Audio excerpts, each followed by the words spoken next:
करना मुझे बोलना पड़ रहा है, पर क्लास 12th फिजिक्स का पेपर अब तक की हिस्ट्री का सबसे टफेस्ट पेपर बनेगा। और 12th की फिजिक्स का पेपर वही स्टूडेंट्स कर पाएंगे जिन्होंने एक्चुअली में डीप में जाकर पढ़ाई करी होगी।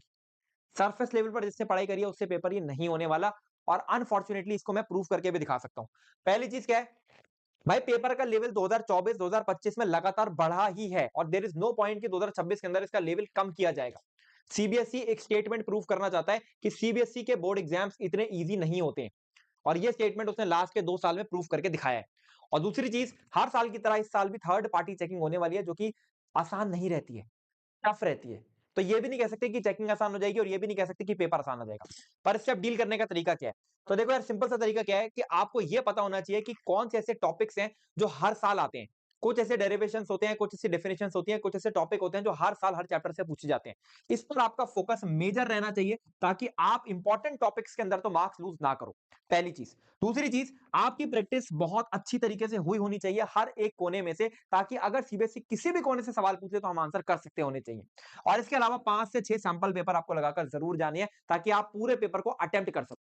अब यहां पर आज के इस वीडियो में मैं आपको बताऊंगा कि हर एक चैप्टर के most important topics, most important definition और मोस्ट इंपॉर्टेंट डेरिवेशंस कौन से हो सकते हैं। और ये आपको पूरे यूट्यूब पर कोई नहीं बताएगा, क्योंकि मैंने बहुत डेप्थ में पिछले 5 से 6 साल के पेपर्स को एनालाइज करके ये सारी की सारी चीजें प्रिपेयर करी है। एक एक चैप्टर खोलूंगा और ये सारी की सारी चीजें डिस्कस करूंगा। ध्यान से एंड तक सुनना, क्योंकि सीबीएसई का क्लास 12 का फिजिक्स का पेपर ऐसे नहीं होगा, इसको स्ट्रैटेजी से ही करना पड़ेगा।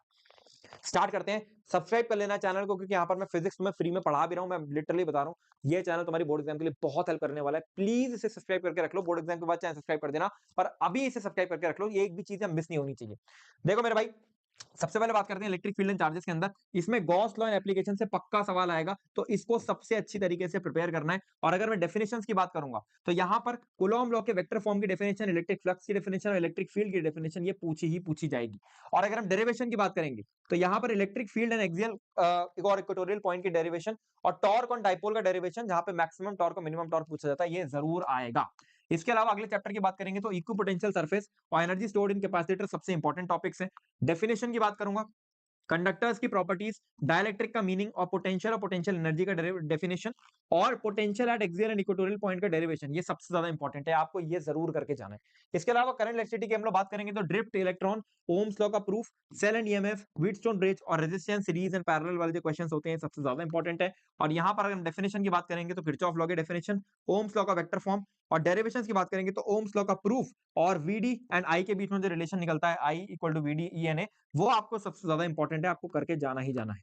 इसके अलावा magnet moving charges and magnetism में ये टॉपिक्स हैं जो सबसे ज्यादा इंपॉर्टेंट है, motion of electron in magnetic field, torque on current loop और मैग्नेटिक डाइपोल। और इसके अलावा अगर हम डेफिनेशन की बात करेंगे, तो ये बायट सवार्ट लॉ, एम्पियर लॉ, 1 एम्पियर की डेफिनेशन और गैल्वानोमीटर का एमीटर में और वोल्ट मीटर में कन्वर्जन सबसे ज्यादा इंपॉर्टेंट है। इसमें ammeter Ampere's law and 1 ampere की डेफिनेशन सबसे ज्यादा इंपॉर्टेंट है।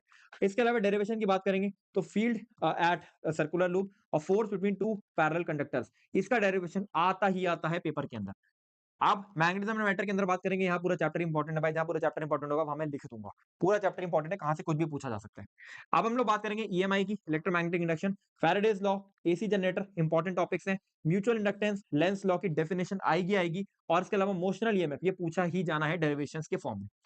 अब अगर हम लोग बात करेंगे एसी सर्किट की, तो एसी के अंदर सर्किट रिलेटेड क्वेश्चंस जो होते हैं वो पूछे जाने हैं। Power in AC circuit important topic है, ट्रांसफार्मर एक इंपॉर्टेंट टॉपिक है और इनकी डेफिनेशंस भी यहीं पर इंपॉर्टेंट है। इसके अलावा एलसीआर सर्किट और रेजोनेंस वैल्यू अगर मैं कैलकुलेट करके आते हैं, कैसे कैलकुलेट करी जाती है, उसका डेरिवेशन यहाँ पर बहुत इंपॉर्टेंट है। इसके अलावा ईएम वेव्स की बात करेंगे, पूरा चैप्टर इंपॉर्टेंट है, पर इसमें इलेक्ट्रोमैग्नेटिक स्पेक्ट्रम और उसकी प्रॉपर्टीज की डेफिनेशंस के फॉर्म में, थ्योरी के फॉर्म में पूछा जाना पक्का कंफर्म है। रे ऑप्टिक्स की बात करेंगे, यहाँ पे prism, optical instruments and spherical surface and refraction सबसे इंपॉर्टेंट टॉपिक्स हैं। इसके अलावा टोटल इंटरनल रिफ्लेक्शन की डेफिनेशन आपको पूछी ही पूछी जानी है। माइक्रोस्कोप और टेलीस्कोप की डेफिनेशन आपको पूछी ही पूछी जानी है। और अगर हम लोग डेरिवेशन की बात करेंगे तो mirror formula, lens maker formula, combination of the lenses and minimum deviation of the prism, ये आने ही आने हैं चाहे कुछ हो जाए। इसके अलावा अगर हम लोग वेव ऑप्टिक्स की बात करेंगे तो यंग्स डबल स्लिट एक्सपेरिमेंट और डिफ्रैक्शन, ये इंपॉर्टेंट टॉपिक्स हैं। Huygens principle of wave theory, ये आपसे पूछी पूछी जानी है डेफिनेशंस के फॉर्म में, सुपर इंपॉर्टेंट मैं बता रहा हूं। और ह्यूजेंस प्रिंसिपल का जो डेरिवेशन है वो पक्का आएगा, पक्का आएगा चाहे कुछ हो जाए, पक्का आएगा।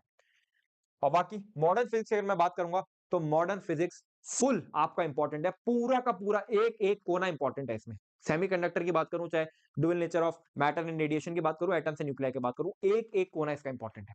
इसके साथ में आपको समझना होगा कि पूरे पेपर के अंदर अगर मैं बात करूंगा, तो पूरे पेपर के अंदर मोटा मोटा अगर हम लोग बात करें, तो जहां तक जिस तरीके से मैं पैटर्न देख पा रहा हूं, हो सकता है 2025 में कम न्यूमेरिकल्स पूछे गए हो, लेकिन ऐसा नहीं होता है कि सॉरी 2025 के अंदर कम डेरिवेशन पूछे गए हो, पर ऐसा नहीं होता है कि हर साल कम डेरिवेशन ही पूछे जाए।